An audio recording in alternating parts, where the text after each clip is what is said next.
So now let's look at part 2 of the story about disloyal Tarpeia. We should make sure that we are using the title of the story, Disloyal Tarpeia, to understand that Tarpeia is going to do something that will show how she is not being loyal to Rome.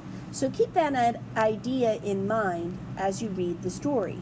If you see Tarpeia doing something that looks like it would be defending Rome, which is her country, her city, then obviously something has gone awry in your understanding of the story. Remember that when you look at a sentence, begin by making sure you know what all of the vocabulary means, and when you are finding the vocabulary, pay attention to which word or words in the sentence are verbs and which word or words in the sentence are prepositions.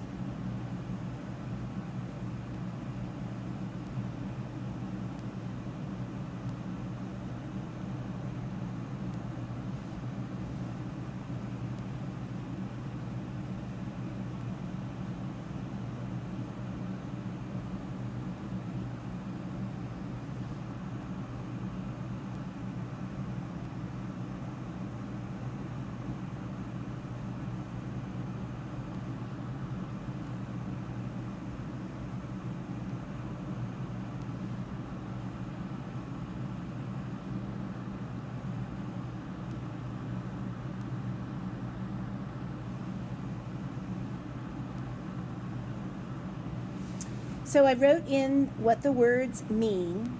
I underlined Tarpeia simply because her name in English will be spelled the same way that it is here in Latin in this sentence.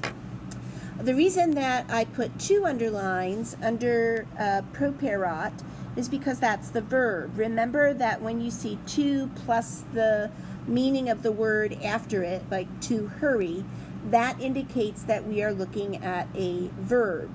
The reason that I put a parenthesis in front of X and one in front of odd is because when I look at X on the vocabulary list, it says plus ablative. When I look at odd on the vocabulary list, it says plus accusative. And the fact that it has this plus of ablative and plus accusative after it means that these words are prepositions. X has to have a noun following it that's in the ablative case, and odd has to have a noun following it that's in the accusative case. When we look at the sentence and we see ex moenibus and then we have the verb to hurry, this tells me that the prepositional phrase is going to end right at the word walls, moenibus, because verbs are never going to be in prepositional phrases. Write that down. Verbs are never in prepositional phrases. Ad fontem gives us the end of the sentence. So obviously the prepositional phrase is going to end where the sentence ends. Make sure that you can translate the 2 prepositional phrases, from the walls and to the fountain. The verb means to hurry. Now remember, we're not going to translate it like to hurry because it has to have a subject. Somebody is doing that action. Somebody hurries. Who's the somebody that's hurrying? Where are they hurrying to? Well, we already know that from the prepositional phrase ad fontem, to the fountain. Where are they hurrying from? We know that too from the prepositional phrase ex moenibus, from the walls.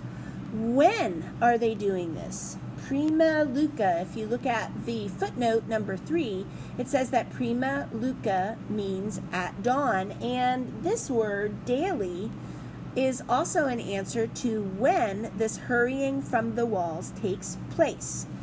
What happens with the rest of the words in the sentence? Well, they are the who. Who's doing the action? Now, it's not going to be the general.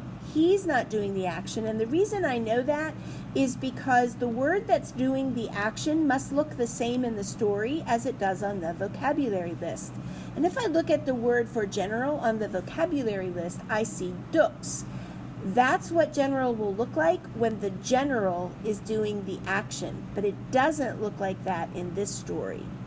Notice that Tarpeia and Philia do look like they are spelled the same way in the story like they are on the vocabulary list. So that's who's doing the action. It's not two separate people. Philia is just telling us who Tarpeia is. So we haven't met her until now in the story. We know her name is in the title of the story, but we haven't met her as a character in the story until now. So she's the person doing the action, and the Philia Ducis Tarpeii tells us who she is. Now, let's move on to look at sentence 2.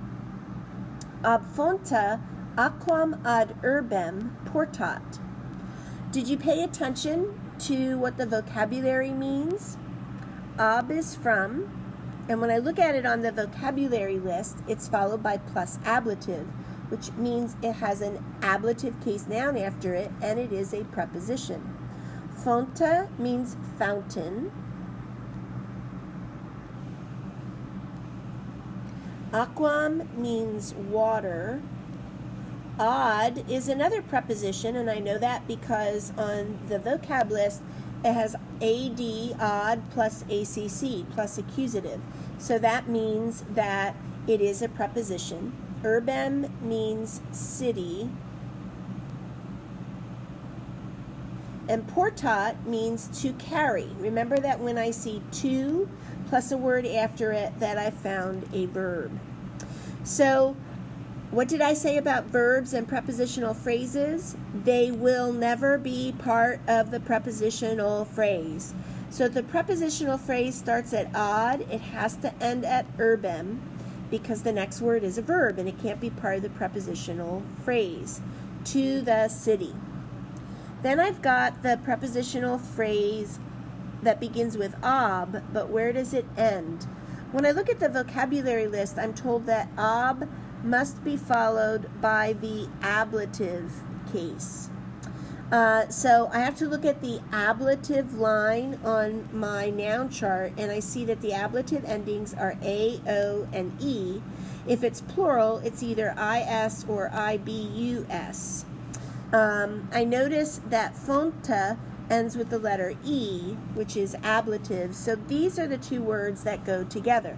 From the fountain to the city, somebody carries something. Now let's look at the word that's left over, aquam. Notice that it ends with the letters AM. Is this spelled here in the story the same way that it's spelled on the vocabulary list? This is what it looks like on the vocabulary list, aqua. If water is doing the action, it has to be spelled like this. It could also be spelled like this if it's a plural subject. But I don't have either of those spellings for aquam in my sentence. This tells me that water is not the subject. Somebody else is doing the carrying, and what they're carrying is the water. Now think about what we've just said for the first sentence, that Tarpeia hurries from the walls to the fountain. Well, why is she going to do that? The answer is in the second sentence. Portat aquam ab fonta, from the fountain, ad urbem, to the city. So in that particular sentence, we really didn't have to know a whole lot about the endings, but we did have to understand what was going on in the story to help it make sense for us. Let's look at the next sentence where we start with one day, and then we have the word for soldier. Here's the Sabines. And then we have Tarpeia. And we've got catch sight of, that's a verb. I know that because on the vocab list there's a to in front of it. This is the word for and. This is the word girl. And this is the verb to capture. So notice that I have to catch sight of, and then I've got the word and this word girl in front of the next verb.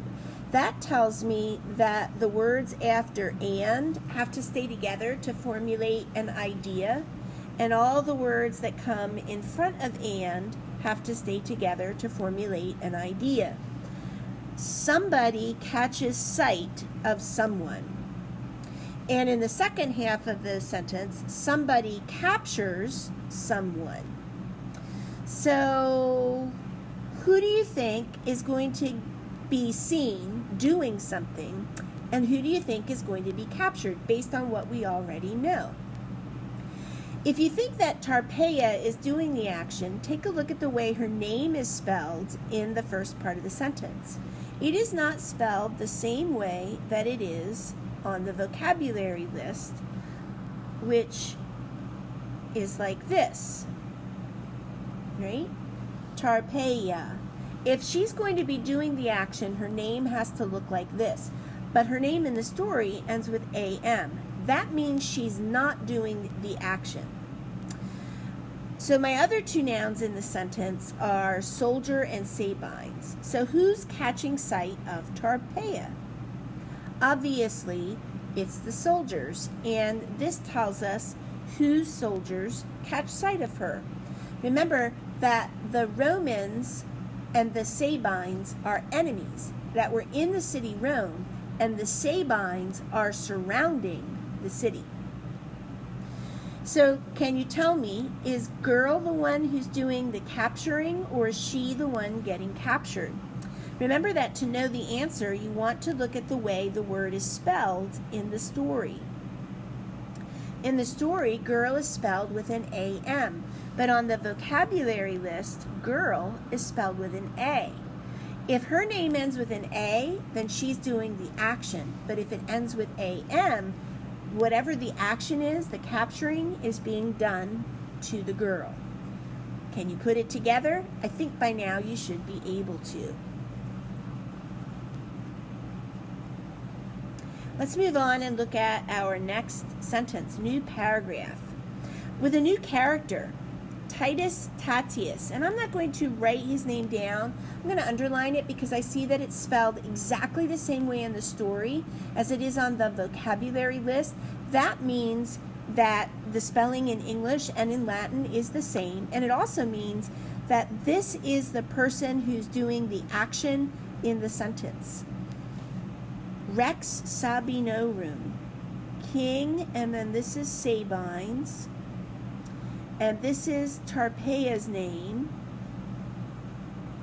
and this is the verb says, and then I see quotation marks. So I'm just going to focus on the words that come before the quotation marks, and then I'll worry about the quotation. Because Titus Tatius looks the same here in the story as it does on the vocabulary list, he's going to be the one who's doing the speaking. Who is Titus Tatius? Well, this is what Rex Sabinorum tells us. This comma around, around Rex Sabinorum tells me that it's talking about the name that comes in front of it, Titus Tatius. So Titus Tatius says, who's he speaking to? Tarpeia. So let's see if we can figure out what Titus Tatius says to Tarpeia. Demonstra nobis viam in Capitolium. Demonstra, we're told, from the footnote, means show. And when I look at the vocabulary list, nobis means to us. Viam means road. In, when it is followed by, it can mean in or into. It depends on whether it's followed by the ablative case or the accusative case. So I have to look at the word Capitolium, which is the Capitoline Hill, to know whether it's got accusative or ablative. And I have to look at my noun chart at the accusative line and the ablative line, and I see um, which is accusative, so that means that in has to be translated as into. So I don't have, we know that it's the king who's speaking, so what is he saying to Tarpeia? Demonstra nobis viam in Capitolium. I would just use all the words in the order that they come, and you'll have exactly what it is that he is saying to Tarpeia. Now look at the next sentence. He's continuing to talk. He says see, which means if, and then I have the word road, and then I have to us, and then I'm told that I have to translate demonstrabis as you will show. I know that because of the footnote. Then you'll notice that I have a whole different verb here, so that's why I'm stopping and I'm just going to focus on these 4 words. So if you just look at what they mean, you can kind of figure out what it says. We start with if, and then obviously we want to say if you will show us the road, right? So it's a little proposition that King Titus Tatius is making to Tarpeia. Look at the rest of that sentence where we know that premium is a reward, and akipies, we're told in footnote number 6, means you will receive. So he begins King Titus Tatius talks to Tarpeia by saying, if you will show the road to us, what will happen? Akipies, you will receive premium.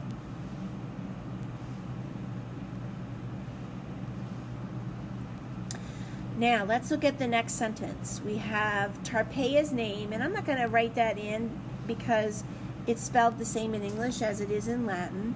Armilos means bracelet. And et is and. Anulos is rings. Remember that in can mean in or into. It depends on whether it's followed by ablative or accusative. Militum is soldier. Sabinorum is sabines. And videt is C. So actually 2C. So the 2 in front of C tells me that videt is my verb. So somebody sees something.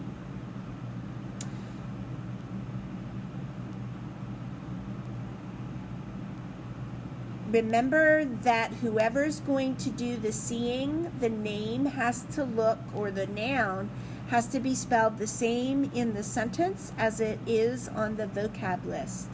Bracelets is not spelled the same. Rings is not spelled the same. We've got brachiis, that means arms. That's not spelled the same. Soldier's not spelled the same. Sabines isn't spelled the same. But Tarpeia is. So she's the subject. Tarpeia sees something. What does she see and where does she see it?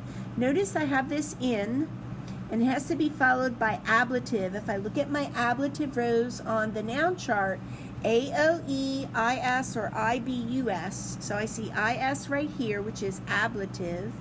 On arms, whose arms is she looking at? Obviously, they belong to the soldiers. So what does Tarpeia see on the soldier's arms?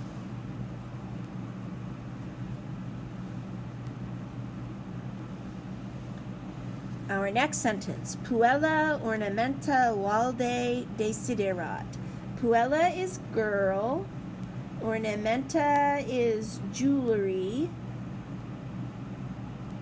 valde means like very much or greatly, and desiderat means desires. So somebody desires something. What makes sense? Is it the girl desires jewelry, or is it the jewelry desires the girl? You decide which is correct. Now let's look at our next sentence. Tarpeia ergo respondit, and then I see a quote. So I'm just going to handle the words that come before the quote. Tarpeia is the girl's name. It's spelled the same here as it is on the vocab list, so I'm not going to change it. Ergo means therefore, and respond means to respond. So that's pretty simple. Tarpeia therefore responds or says or answers. And let's see what she says. Vobis means to you. Then I have road. Here's this word in again, which can mean in or into, depending on what follows it. Capitolium is the Capitoline. And then I'm told that I have to translate demonstrabo as I will show, and I know that because on the story I'm reading footnote number 7, and that's where I get the translation. I see this word see again, which means if, and then mihi, to me, armilas are bracelets, anulos are rings, and this is soldiers. And then dabis in footnote number 8, I'm told I have to translate as you will give. So I have I will show, and you will give. That means I have two parts of the sentence. If is where the second idea begins. So everything that comes with if is what's after it, and that idea has to stay together, and everything in front of it has to stay together. So to you rode into Capitoline, I will show. I will show. So what is Tarpeia going to show, and who's she going to show it to? Who's she talking to? Well, she's talking to the king. So obviously she says that, she's going to show it to the king or to you, since she's speaking to him specifically. What is it that she's going to show him? Well, it's the same thing she's been asked to show him. A road into the Capitoline Hill. But she makes a bargain, and that's where the if clause comes in. If you will give mihi to me, what does she want in return for betraying her country? The last sentence in part 2 is Rex Titus consentit. Rex is the word for king. Titus is just Titus. And consentit means to agree. So guess what happens?